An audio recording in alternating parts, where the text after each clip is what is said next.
Kinabahan ng may kanya dahil nung mag-change oil siya, meron daw nag-abandon ship na pyesa.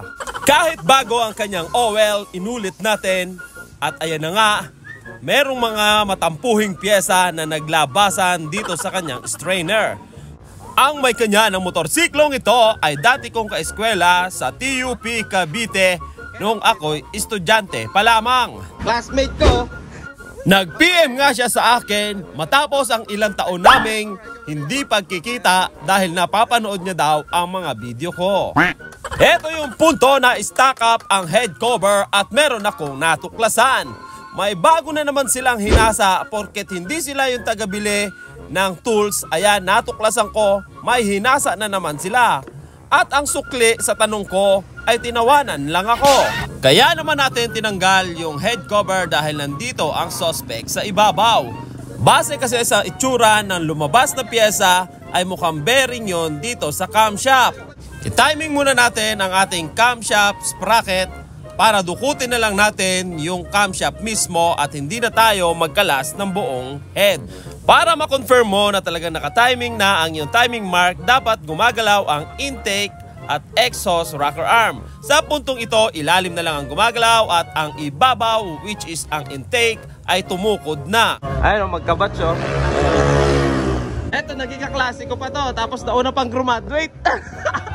Ako, ilan naging kaklase kong person, nakagraduate na lahat. Tapos ako, nandun pa rin. Tagal ko nga. Tagal ko nung nakatapos kung para ako nagdo-doktor. Para yung kurso ko, doktor eh. Halos lahat ng naging first year ata na naging kaklase. Doon na tayo na alagang-alaga to sa sa pagpapabaya. Kalasin na natin yung ibang nakaharang. Yung mga nag-abandon ship, nagtampong pyesa, dito nakalagay yon. Yun yung yumayakap mismo dito sa bearing. Kung talagang tuluyang kumalas at naglaglagan ng mga bearing na yan, panigurado ang kaklasikong ito ay magmumukhang natipos na hapon. Ito yung ibang pyesa ang naabutan natin nung binaba natin ang kanyang oil kahit bago pa. Mapalad pa rin siya, pwede siyang tumaya sa loto dahil talagang maswerte ang may kanya ng motorsiklong ito. Kung minalas-malas, papasok pa lang ang bare months, tapos na ang iyong 13 month. 2 pirasong numero 3 dito sa ibabaw at isang 8mm lamang yan. After mo makalas ang iyong mga rocker arm, pwede mo nang bunutin ang iyong camshaft. Gamitan mo ng pwersa na nagmumula sa mukha. Kompleto pa naman ang mga Dragon Balls. Walang nahulog, walang nag-auto eject kung kaya't nawala ang kanyang pangamba. Kung minalas-malas talaga, payat ang 14 mil niya. Napalitan na natin ng bagong bearing, genuine, murang-mura, na uutang pa via Salmon Financing kapag umabot na ng 1-2 ang bill mo.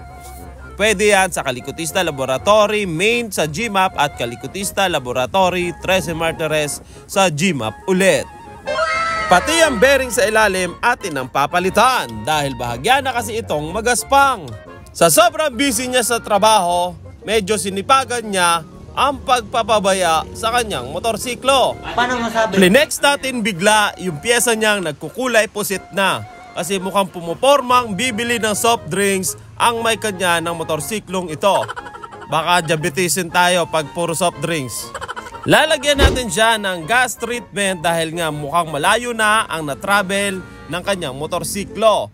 Base rin sa itsura ng kanyang throttle body, mukhang marami na rin carbon deposit mismo dito sa kanyang cylinder at sa kanyang mga valvula.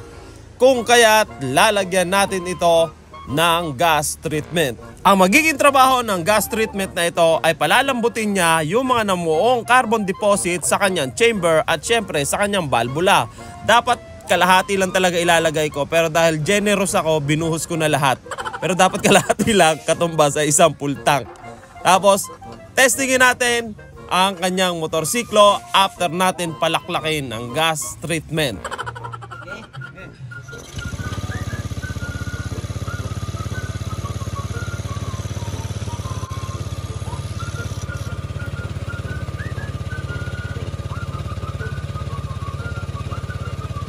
At At pinaalalahanan ko nga siya dyan na sipag-sipagan niya ang pag-change oil every 1.5 kilometer. Mag-change oil ka na kahit gaano pa kagaling ang iyong oil na ginagamit. Palitan mo na kaysa gumastos ka pa ng malala. At ang sabi niya nga, alright.